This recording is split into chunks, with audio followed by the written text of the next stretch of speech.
This is the WichiTaku podcast.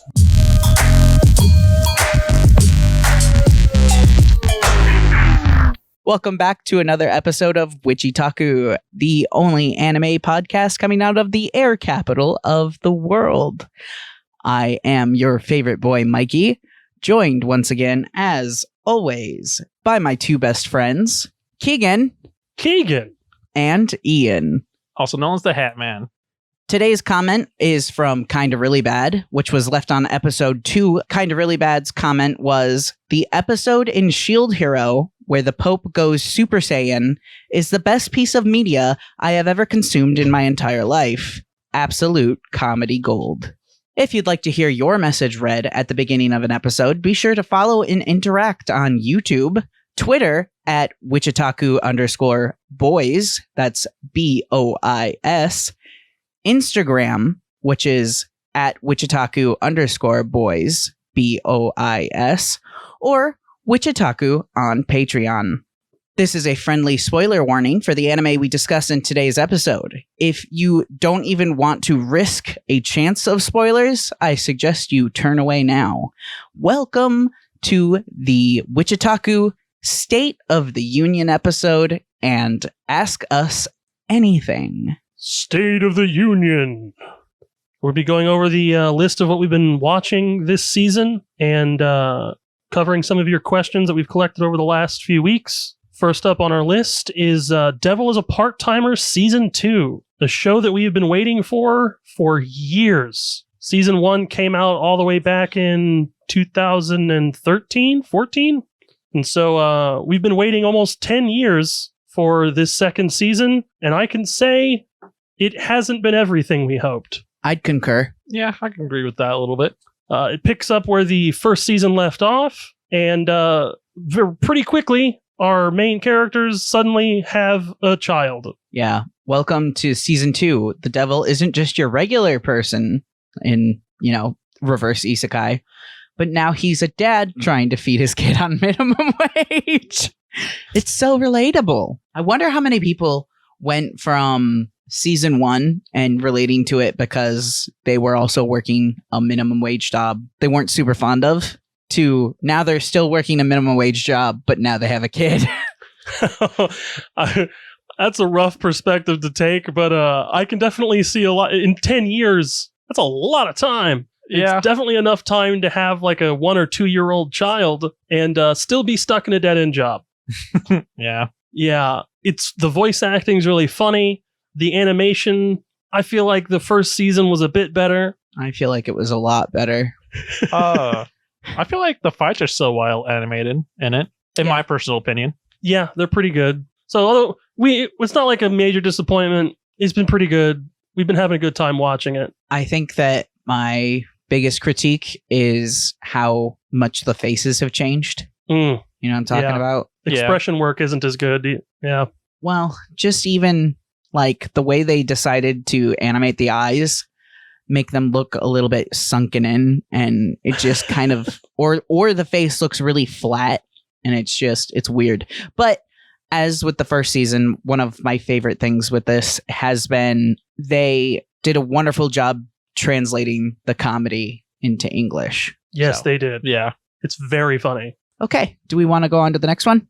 Yeah. The next anime on the list is a new one that we've all started watching this season, was Parallel World Pharmacy. We follow a pharmacist who works himself to death while grieving the loss of his sister. He was born as a magical pharmacist and gets round two with a new sister, but not in a creepy way. It really does sum up like 50% of the plot. Yes. Like just when you think it isn't about that, it's about that again. Yeah. I honestly really enjoy this because it's someone legitimately trying to be like, I want to help this world and prevent as much disease and death of disease as I can. It's not just kicking ass. It's edutainment. Yes. And he's just trying to be like, no, I'm just a simple pharmacist. Just please let me do my job. It's anime Bill Nye. A lot of it's just like, no, you idiots. You cannot just put ginger root in vinegar and then just tell people to drink it and fix the problem. But also, you don't have to wait for a full moon to crush the ginger root. You just need to crush it and mix it with something else and you'll be good. Yeah. Of course, there is magic. It's like the creator of this was like someone who was super into like pharmacology, and while researching pharmacology was like reading old books and was like, these people are so dumb. Oh my god, what an idea. What if someone went back in time? No joke. And then isekai'd him. It's a bit like a pharmacology student started playing D&D. Oh, yeah. Yeah. It's just like, you have this stuff in the world, right? And the DM's like, yeah, okay, I'm just going to go ahead and just make penicillin. Yeah. Like, fuck your health potion. I don't know what a health potion is, but I have antibiotics. It's like, I choose to believe. I know what the plot wants us to know is that our main character, Pharma, on the nose much.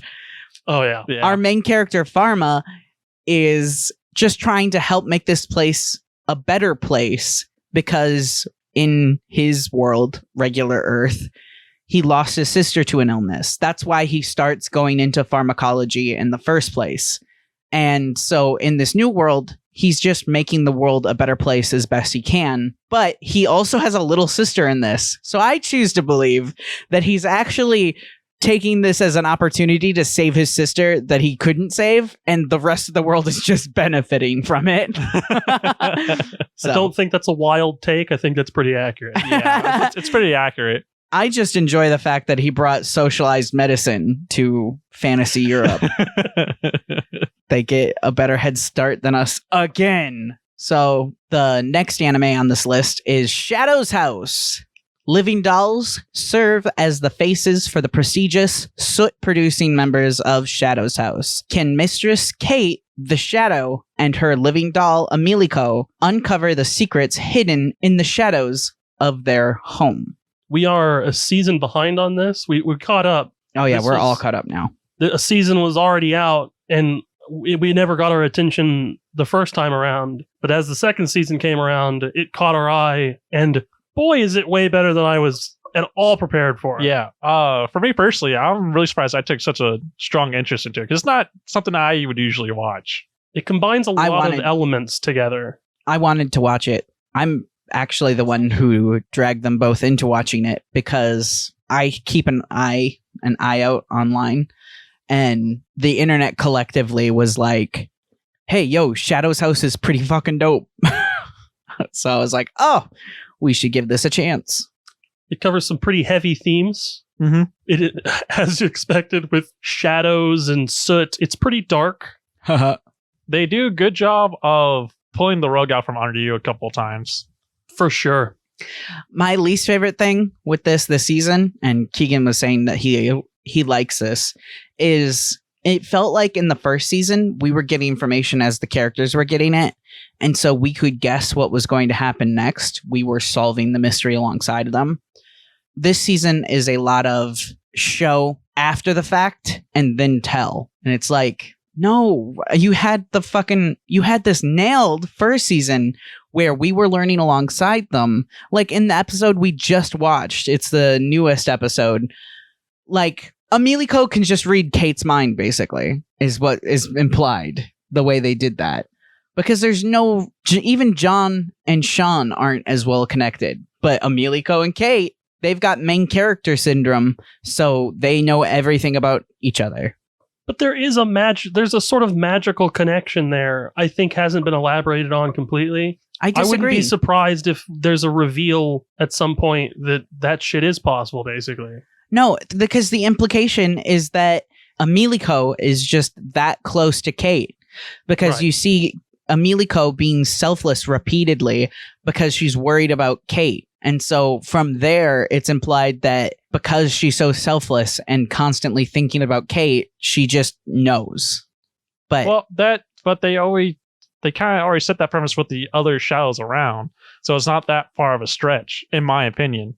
Well, they do, and they do eventually become one person later on. What? they do eventually become one person later on. Yeah, but that's not because they know each other super well. That's a cocoon where the shadow infects their doll. We don't know the full story of how that happens. We only see what happens when it goes wrong. We know that when a shadow infects a living doll, when it's time for them to take over, it suppresses and kills the living doll. They aren't there anymore, which is why Mary Rose and Rosemary want to leave. But that's not even my main gripe. My main gripe is that we don't get to be a part of the plan in this process this season.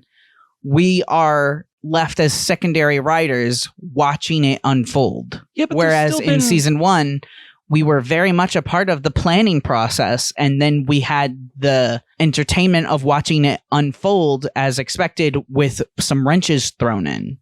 Now, the moment there's a wrench thrown in, it's like watching an episode of fucking Death Note, where it's like, I planned for this and this and this. Well, I also planned for this and this and this.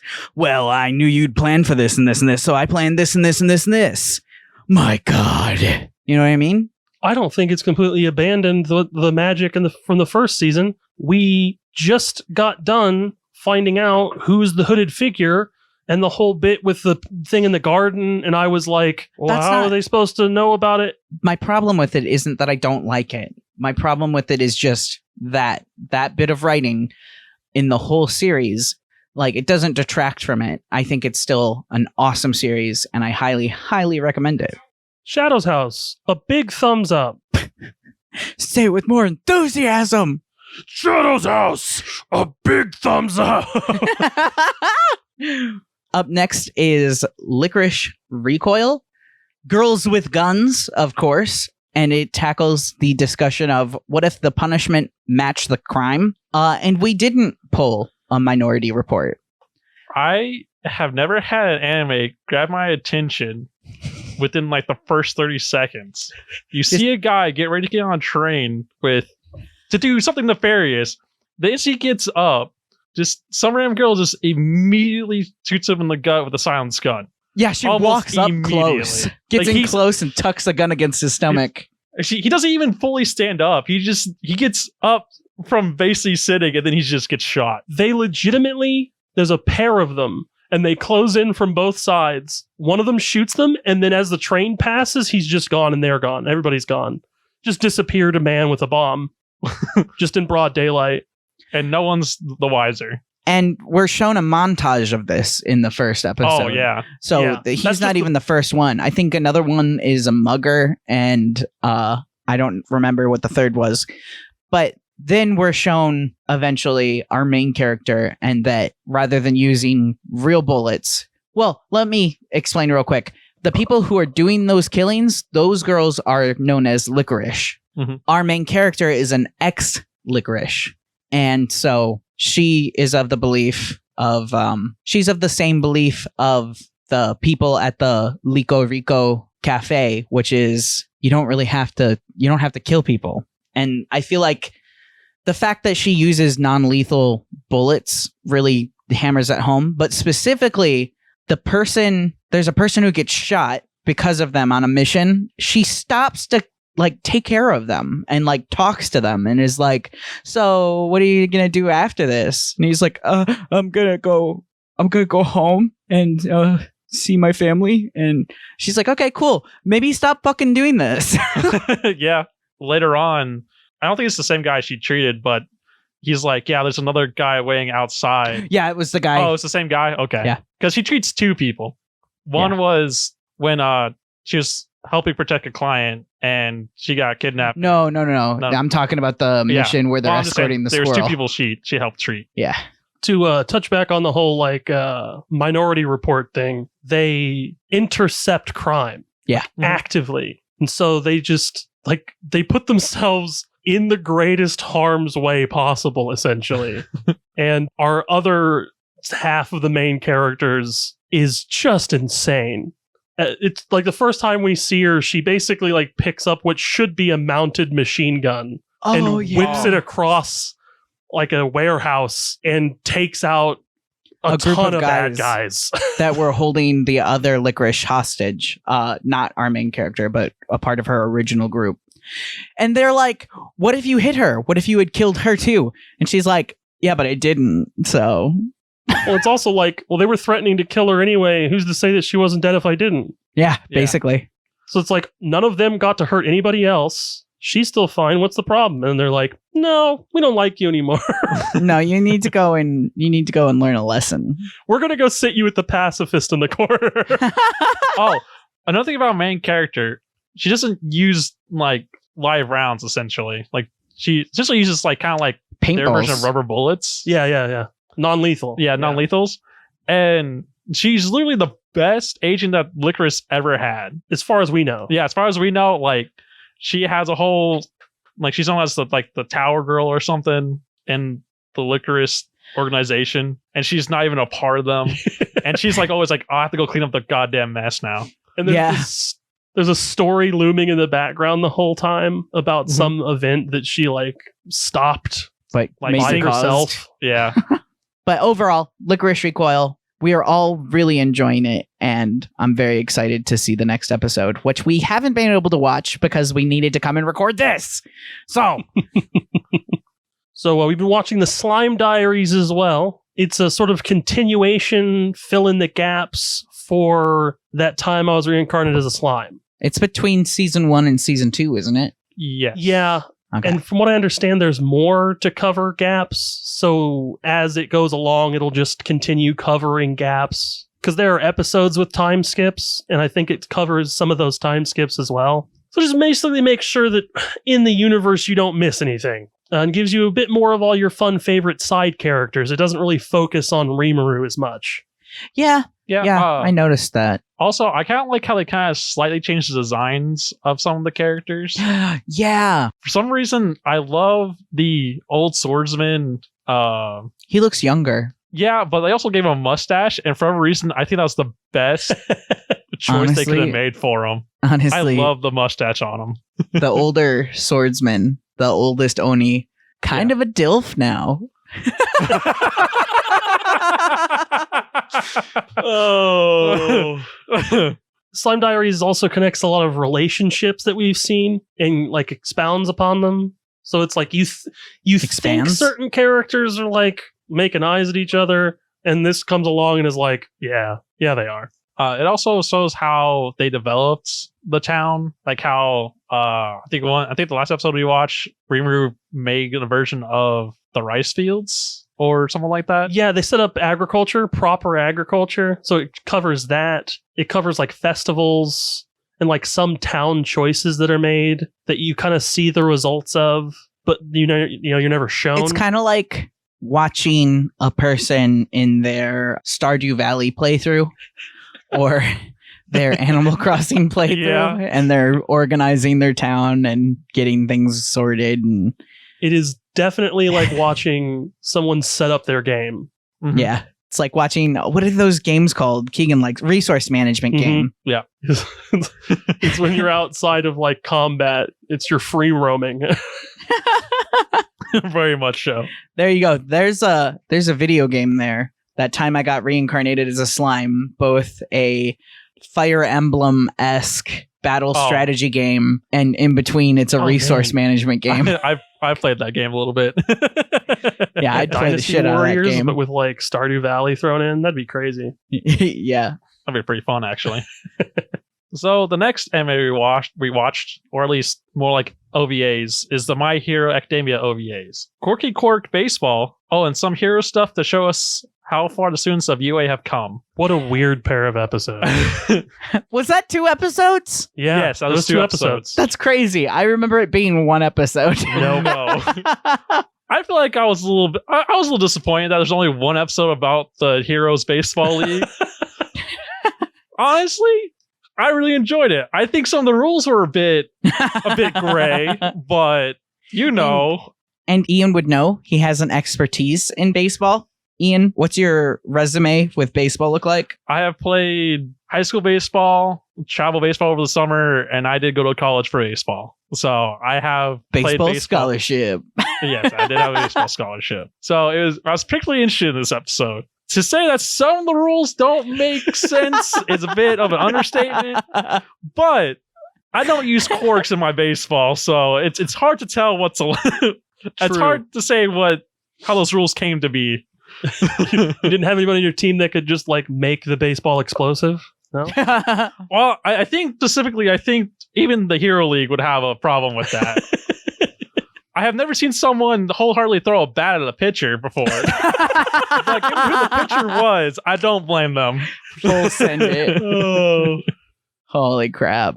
I genuinely thought going into it, based off of the promo stuff, that it was going to be like a tournament arc. Yeah, that's what I thought.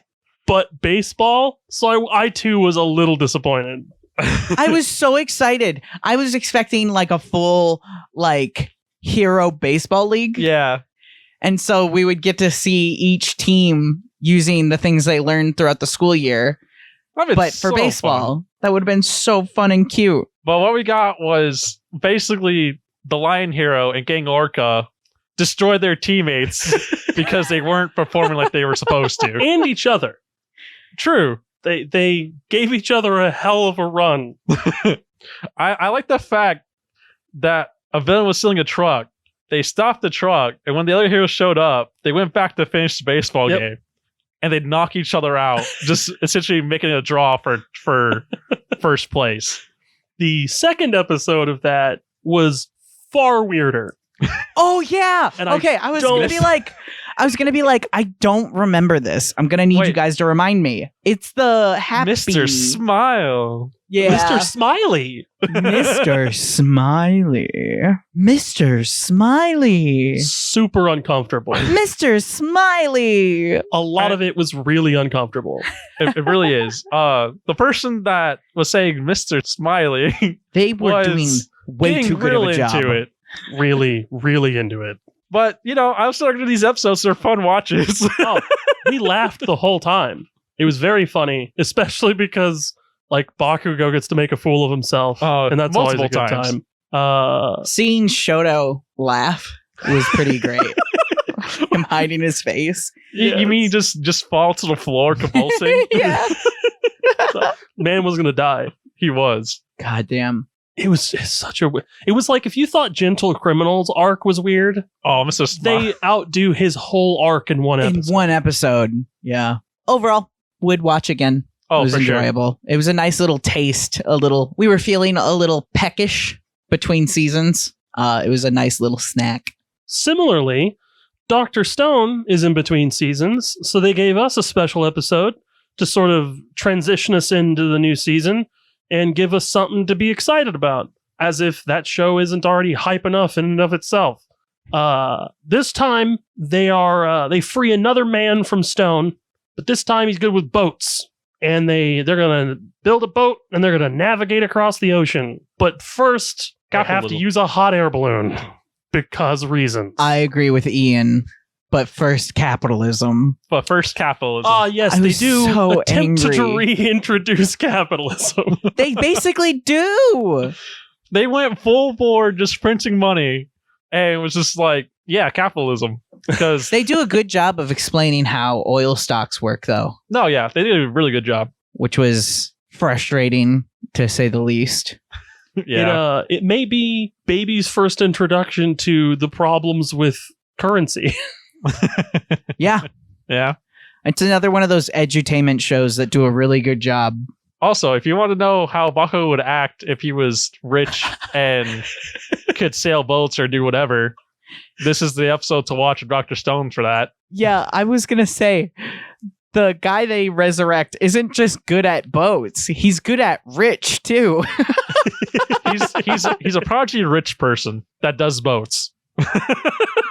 He's the exact kind of person you would expect in the modern world to know how to operate a sailboat. Because even like most like third world countries, they're using old diesel engines to run most of their boats. Because the wind, it's unreliable. No one's doing that.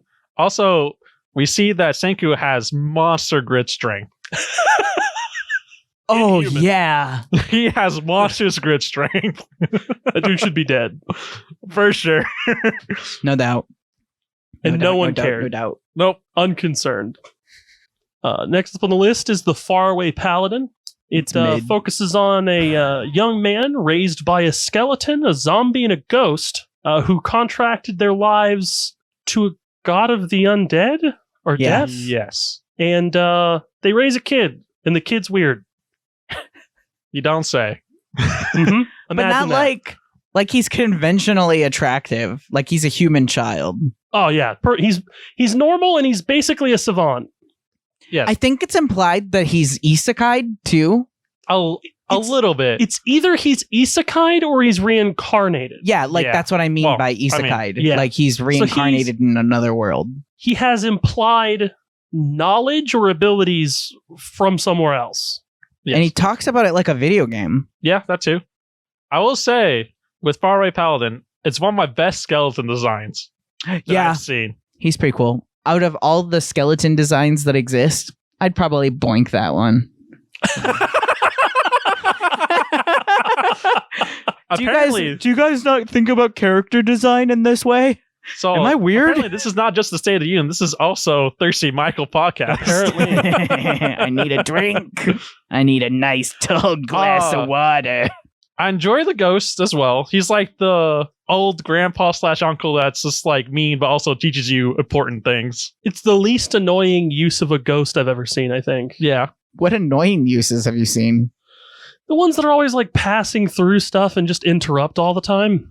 Oh, I guess. Yeah. Yeah. And the priestess was a nice spin on the undead or Yeah, on the zombie yeah. bit. I think their whole take on a lot of that was pretty interesting. I also Yeah. think their whole take on the way religion works in this world is pretty cool. Oh yeah, that's actually Because they're like, oh, because we did this, our gods have turned their backs on us. And then it's kind of like hinted at the whole time that it's like, well, I mean, not really. And then Yeah. it's like, oh, really? No. Like, you've clearly been faithful this whole time. You just had to make a tough choice. And it's done with a good amount of respect. yes. Yeah. I also like the little backstory we get with the priestess and the skeleton, well, the skeleton knight essentially. That was nice. What's unfortunate Skeleton Knight. is that it became significantly less interesting the moment he left them. I was going to say, like, everything you praise us for is in like the first 3 episodes. 3 or 4 episodes. true, but we never watched really past that. Because we Mhm. got bored 2 episodes after that. I mean, I got bored in like an episode and a half in. fair, but like also like they didn't stay on the moral plane either because they knew they would keep just sitting their time. It's definitely one on my list to come back to. Yeah. I do intend to go back and rewatch the rest of it. I'll probably say it's even a good starter anime to a Yeah. degree. I guess if you don't have any standards for your plots yet. Well, What? it's a good starter anime. If you're getting to anime, you're not I'd caring rather for they plot watch just Ruby. yet. Whoa. This Yeah. has got a lot more worth watching than Ruby, in hindsight. But I don't know. Ice Queendom exists now, so I haven't watched that yet. We should honestly watch that. we should watch that. Maybe when we're done recording today. Maybe.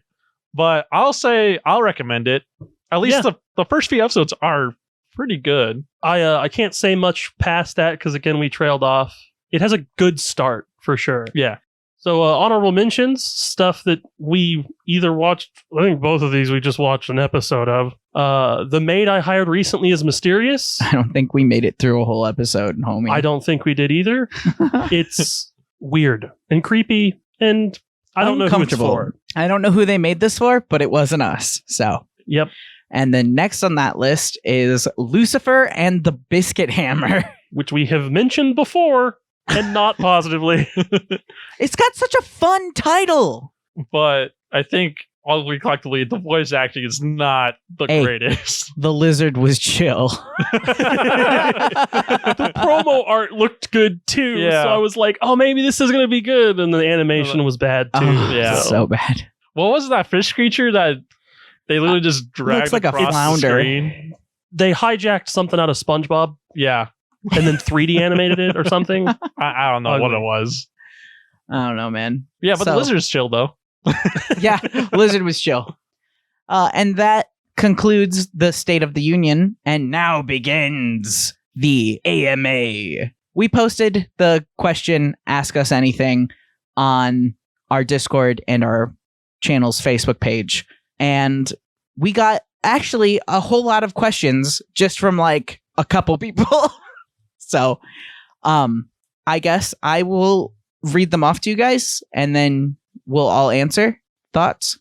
Sounds good. Yeah, sounds good to me. Okay. So our first question comes from Fub on our Discord. It's a personal question.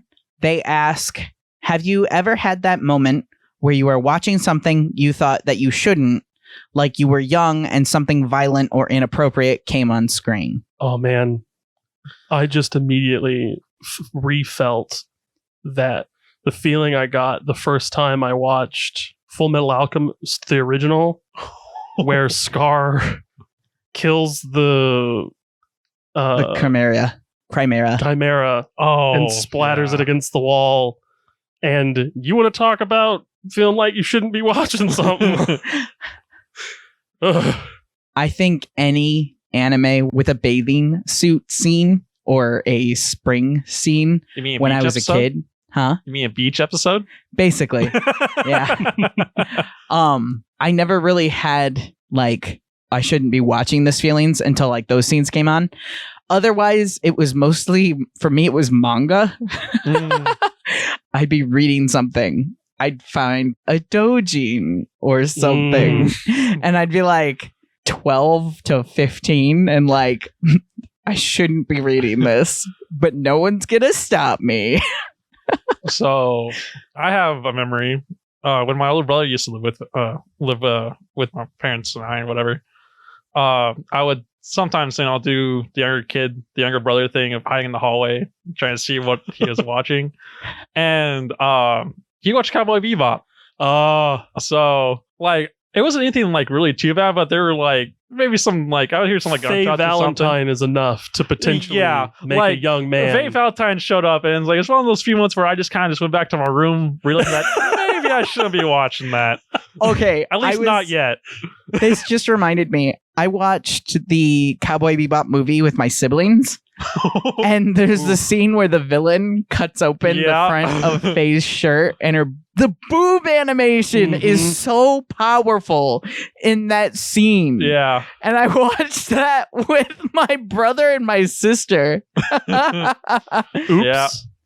It's just kind of like, oh, well, not only should I have not seen that, but you guys shouldn't have either. Also, I think potentially regardless of age, the entirety of High School of the Dead. Oh my gosh. Maybe should make you feel that way. That one, I think I watched that in my college dorm, and I regularly like had to turn the volume all the way down. Yeah. Yeah, like I watched it a little bit and I felt like if anyone came in at any point in the anime, I was like, I would have no defense. I'll be like, oh my God, I just remembered the worst thing ever. Oh no. This is probably one of my worst memories of college. When I was going to college in Michigan, pretty recently, I was in my accounting class and I had anime pulled up from the night before that I forgot about. Oh no. And so I sit down in like the back of the class, the furthest away from the fucking door. I open my laptop and it starts playing. I'm like, this sounds like I'm making this up. Like I planned for this to happen. No. It starts playing. I panic and I'm trying to close it, but this piece of shit laptop is running so slowly that I can't turn it off.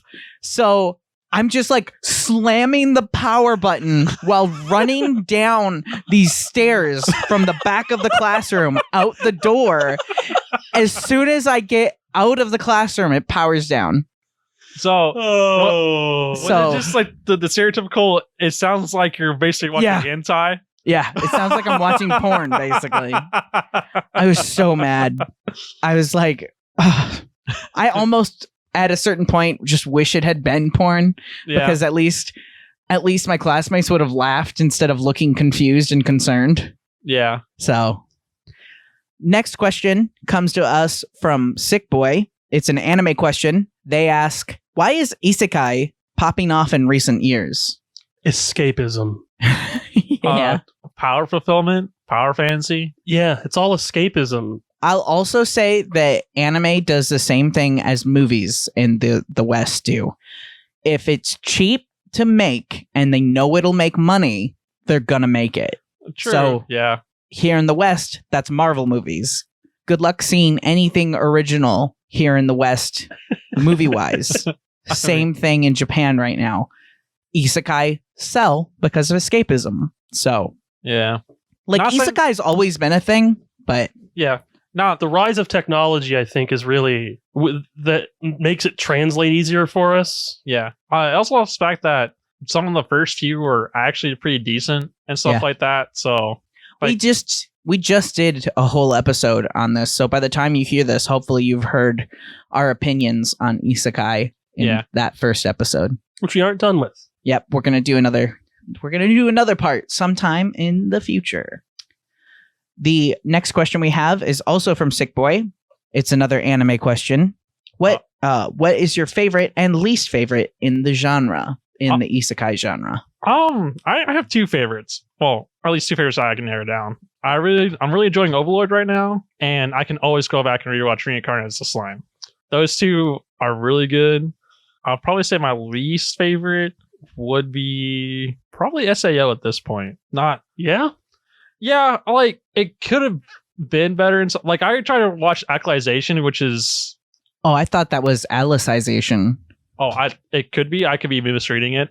No to be worries. fair, it's been a while since I've seen it, but I tried watching that. I couldn't quite get into it. It's supposed to be a different story. I feel like it hurts itself the longer they keep making more seasons. Yeah, a little bit. For me, my favorite is definitely Mushoku Tensei, Jobless Reincarnation. That's a good one. I adore that anime, and I really, really, really want to rewatch it soon.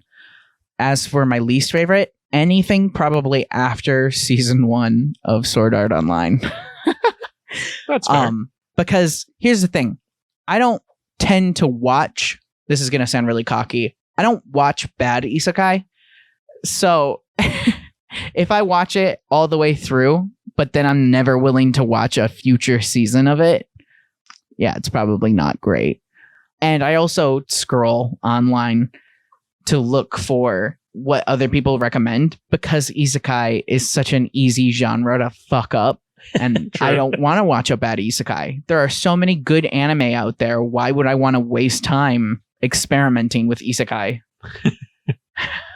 I think it's a pretty even heat between Jobless Reincarnation and Slime. They're two very different things. Yeah. Very similar reasons. Yeah. The world building, the main character, I feel is reasonable and relatable. Lots of good side characters, just good world building. It's like a dead heat just because I'm in and they're two very different sides of the same coin. Yeah, true.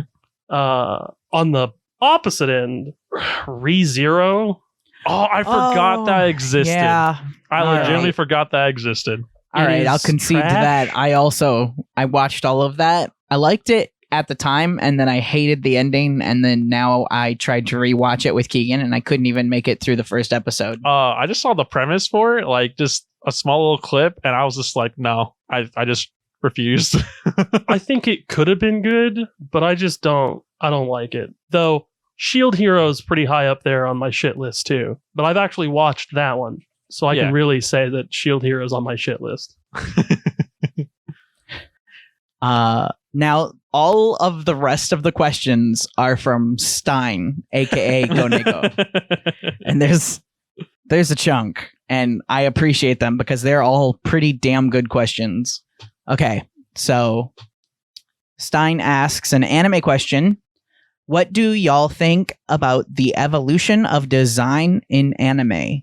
I think there are a lot more good anime. Do you think that they're good because of the amount of dedication from all sides, or do you think that anime that could be considered bad in the past are made good because the animation is so good?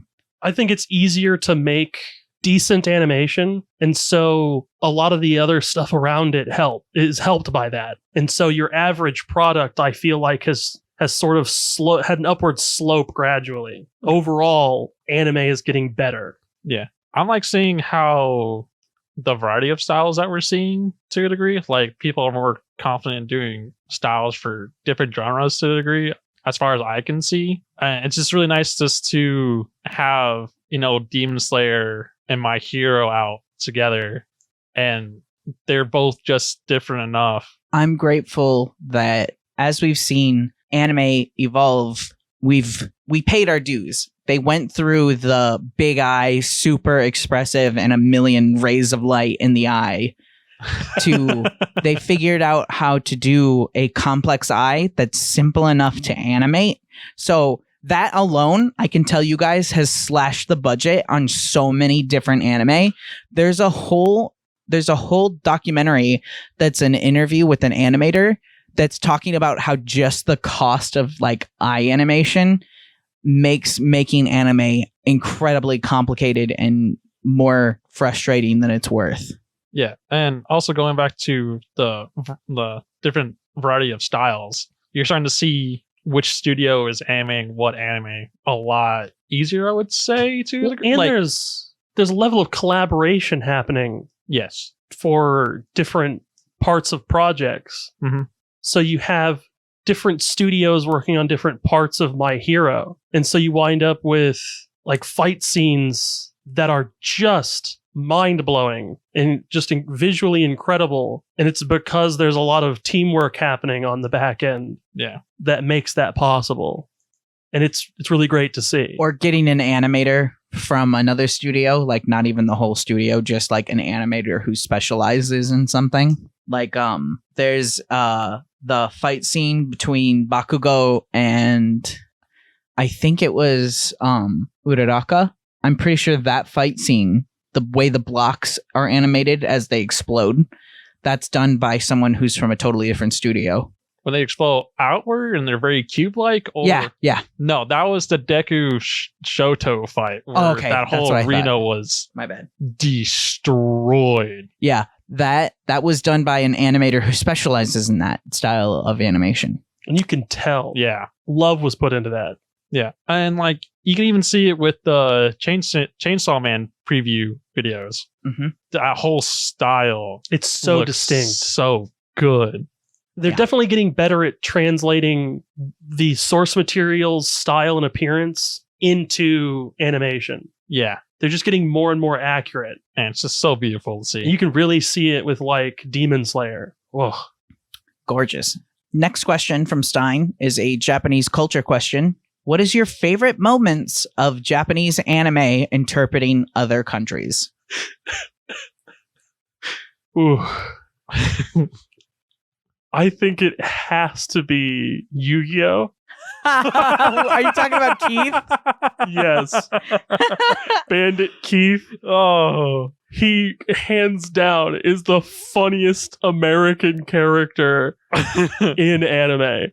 I don't remember what anime I learned this from, but I was introduced to the Japanese onomatopoeia pera pera through a Japanese dubbed anime, and pera pera is to speak a foreign language fluently. So they'll have Japanese characters talking, and in the background there'll be one character who looks either vaguely foreign or very foreign, and in the background they'll just be going pera pera pera pera pera pera pera pera pera pera pera pera pera, and it's to shorthand imply this person isn't speaking Japanese, but rather they're speaking a foreign language that the Japanese person doesn't understand. And sometimes, if you're lucky, an anime will have that character speaking like that, but they'll have Japanese subtitles underneath that'll get translated to English if you're watching it as an English speaker. And some of them are pretty fucking funny. And I think that might have been my favorite thing to find out that they do in Japan for foreign countries. I think I'll have to side with Keegan on this. My favorite one was Keith from Yu-Gi-Oh!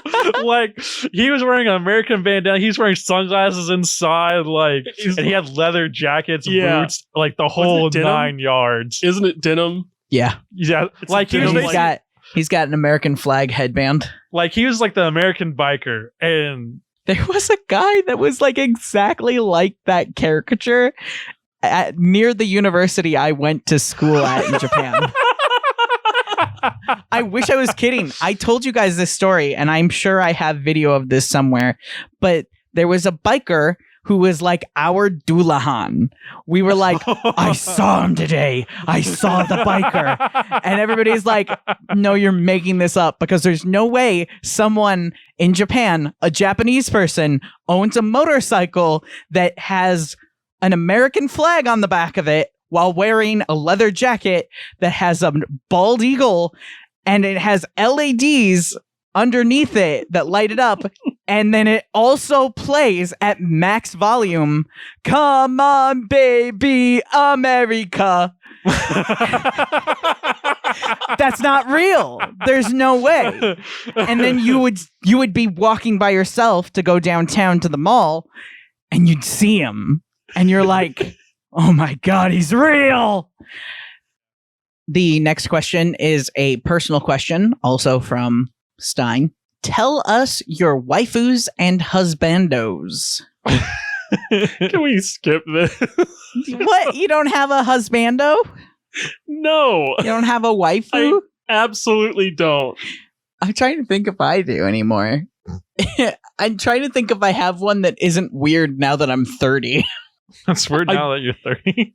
I don't like characters that aren't significantly flawed in some way. Mm-hmm. And if I like a character, generally their flaws make them an undesirable partner. So I'm not interested. I love Makoto from Free. I adore him. He's such a good character. I can't really think of any like husbandos or waifu. There is a waifu that I was like, I love you. But I can't. Oh, My Dress Up Darling. I would die for both of them. Both of That's them. fair. I think that might be the only right answer. I don't really have husbandos or waifus, but I like a pirate crew that I like to hang out with at all times.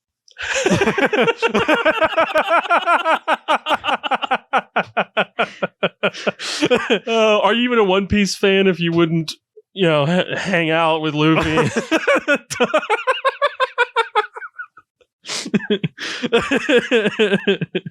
What about the guys from Fire Force? Obi, am I right? Oh, dude, you bring up a good point. There's some people that would love Hibana. Oh yeah, that's scratch and itch for a lot of people, I think. And then there's probably a lot more people for Maki though. There's probably a whole Oh, Maki. Good waifu material right there. What's the one with the cat motif? Oh, my brain got rid of her name. Oh, Tamaki. Tamaki. Nah. Just stay away from Tamaki. No, she has to stay away from you. Right. Everyone stay. Yeah, just mutually, or have fast enough reflexes like Rekka did. Apparently, if anybody looks me in the eyes and says that's their waifu, immediately sus. Oh, for sure. You're don't trust you. I do not trust you anymore. Please leave. You watch too much stuck porn. Stepbrother, what are you doing? Next one is a suggestion.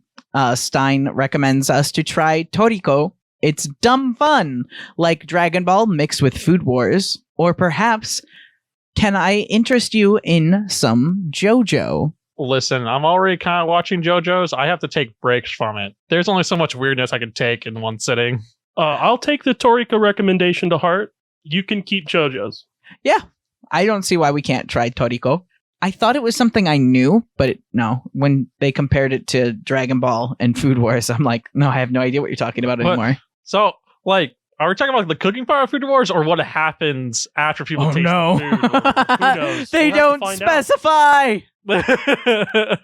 JoJo's just feels like it. Whereas it's a fever some shows, dream. I'm like, I don't want anybody to watch this. No one should watch this. I'm not going to watch it. I don't think anybody else should either. JoJo's is more like one of those where it's like, I've been served a pork chop sandwich, and I know that's probably good. Yeah. That's good food. Someone's going to enjoy that. I'm not eating it. That's fair. And now everyone finds out Keegan is not a fan of pork chop. I don't like pork very much. Fun fact. Next question is an anime question. What's something from older anime that you miss in newer anime? Inuyasha! I swear to God. No. I will shut you down right now. I do not miss that at all. Some of the line art animation where you could see more of the hand-drawn elements from it. A lot of it's smoothed out now, and I feel like more shows could benefit from a bit of that hand-drawn flair. I get why they can't, but it's the thing I miss sometimes. I think older anime did the better brooding characters. Yeah? From what I can remember, honestly. Don't, I agree. I don't really have a reason to disagree. Older anime had a better feel for how brooding characters should act. A lot of times now, the brooding character ends up to being be that stereotypical tough guy but has a soft side. Well, in older anime, the brooding character was the brooding character, and his line of morals was a bit smudged. Yu Yu Hakusho does it really well too. Yeah, where he saves the kid, but he's not he's just yeah, I did. So what? Yeah, whatever. I'm not gonna hang out with the kid. He was gonna get hit by a car. I tried to push him out of the way. Whatever. It wasn't he actually feeds stray kittens and he knows he does some bad stuff, but he's gonna save a kid. Whatever. He mostly wanted to kick people's ass who deserved it. Yeah. And he didn't like authority. That's a proper brooding character. I can't think of anything in particular from older anime that's really missed a lot in newer anime. I feel like presently we've got a better idea of how to tell stories through anime. Yeah. Yes. And animation presently is gorgeous. It goes back to what I was saying earlier, where we're just kind of on an upward slope. In fact, they're remaking a Rumiko Takahashi anime. She's the one who did Inuyasha, and the one they're remaking it's a classic, and I cannot think of the name, but they're doing the animation in her art style, which is this very shoujo looking art style, but with modern animation. And that's something I'm really looking forward to. And if I had to say I missed anything, I would say that I miss and wish we could bring back some of the differences in animation from back then, specifically the styles. And I don't mean that to say that anime back then had way more differences than we have now, and everything here is Cal Arts. No, whenever there's an animation style that's popular, that's what would take the stage. You've got art that looks like Astro Boy from this time period to this time period. You've got art that looks like Akira from this time period to this time period. You've got stuff that looks like Rumiko Takahashi's artwork from this period to this period. And then you get into the period where Kyoto Animation just absolutely dominated the scene. I wish that we could see more animation from each time period brought back and enhanced and made better by different studios. That way we weren't seeing quite so much of the same style. And I guess that also comes down to, I wish that you would see more animation houses staying a little bit more faithful to the mangaka's art instead of veering away. I feel like that's getting better. Yeah. Gradually. Yeah. I agree. I think there's enough nostalgic people currently making these shows that we're trending in the right direction. Yeah. If you even wanted to just go 3D animation wise, I'm super jazzed to watch the new Lupin movie it's kind of new still, because despite being 3D animated, it sticks to and is very loyal to the original art style that it's based on. Next question. Stein asks another Japanese culture question. Have you ever wanted to go to Japan because of an anime? Food. Fair. But mine's more hobby related. Look, man, the choice of Gunpla over here, it's getting better, but it doesn't have anything what's over there in Japan. So I want to go to a Japanese car meet and I want to eat Japanese food.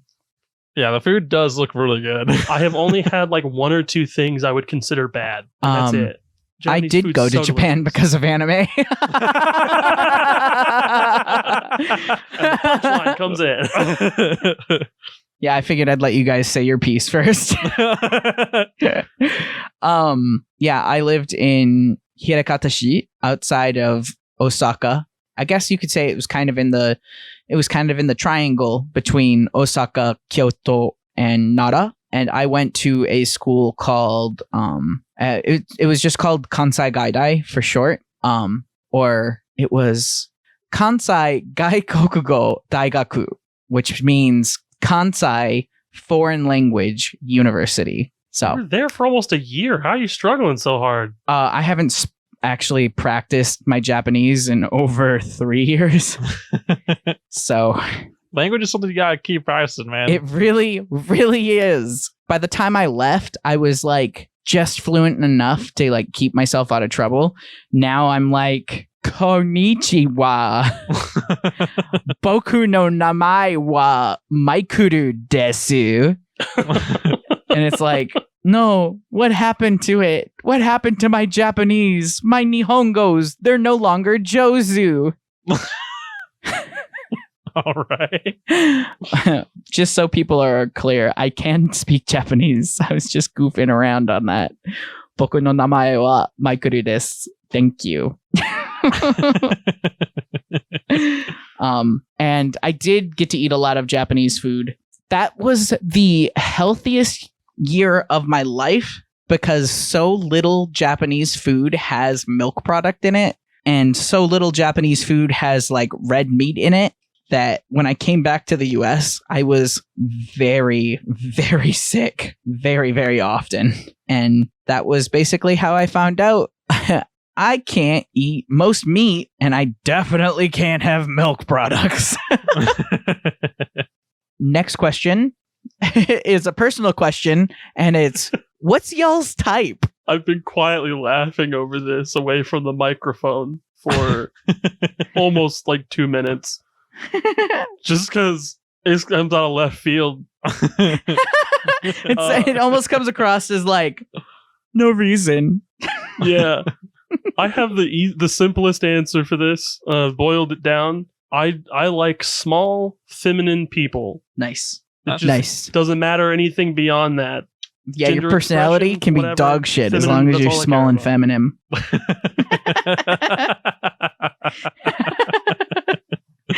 I'm just kidding. If you watch anything to do with Extra Human and our Smash or Pass or ranking videos, you will know that I almost don't have a type unless tall. Oh my god, he's tall. He's a bad person. He kicks puppies, but he's tall though. So they just have to be tall, not tall, muscular, just tall. I'm going to tell you, Tall big helps. What? Big helps. Tall's good. Big helps. Yes. I want you to be built like a brick shithouse. Michael and I have opposite tastes. About as far apart as you can get. This Goes for women too. I love to like quote Spike. I love a woman who can kick my ass. So how? Okay. No, because like I'm thinking my type. Like you guys know what my type is because you see my girlfriend. I like bigger people and stuff. I don't know if there's a height requirement or anything, but I'm fine with dating people about my same height and shorter than me. But with how you guys describe to each other's thing, I'm like the perfect middle ground for you two. I'm like, what the hell? I'm like the middle ground for everything that we do. If you are a person and you find all of us attractive, there's a chance one of us is into you. Don't let hope die. Well, besides me, I'm off the. He's thoroughly committed. I'll still be your friend and stuff, but just don't expect any like romantic relationship or anything. Very friendly man. I mean, you don't ever got to worry about me coming onto you because I'm perpetually afraid of new relationships. That includes friendships. Yup. Whereas I will forget to respond to you because I am an idiot.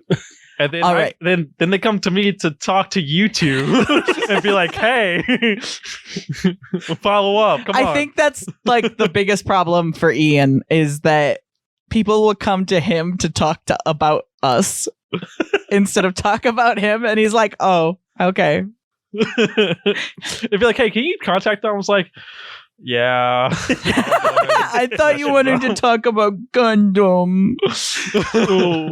And the last thing from the lovely Stein is just another suggestion, and they suggest Lupin the Third. I feel like, did we talk about this on a podcast, or did we talk about this outside of a podcast? I feel like we brought Lupin the Third somewhere. We have brought it up a couple different times on the podcast. It was brought up this episode.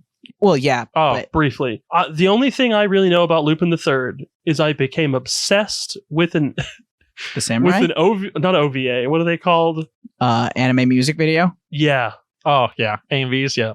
AMV. I got obsessed with an AMV that, oh man. Let me look up the song real fast and let them talk. Oh, I've seen some stuff on Lupin the Third. I haven't really, dived into it. I used to watch reruns of the original Lupin the Third when I was a little kid on, I think they would run it on Adult Swim. Yeah, probably most likely. Yeah. The female character in that is fucking banging. Lupin's kind of a hottie now that I'm older. When I was younger, I was just the samurai all the way. Honestly, I don't know how Lupin the Third pulled that baddie. Honestly, how he's drawn and how she's drawn does not make sense. I found it. The only thing I know about Lupin the Third is a Gomon versus Hawk AMV with the song "Impossible" playing in the background. Impossible by who? By who? That's a good question. Who is this song by? I Am King. Oh. And that about does it.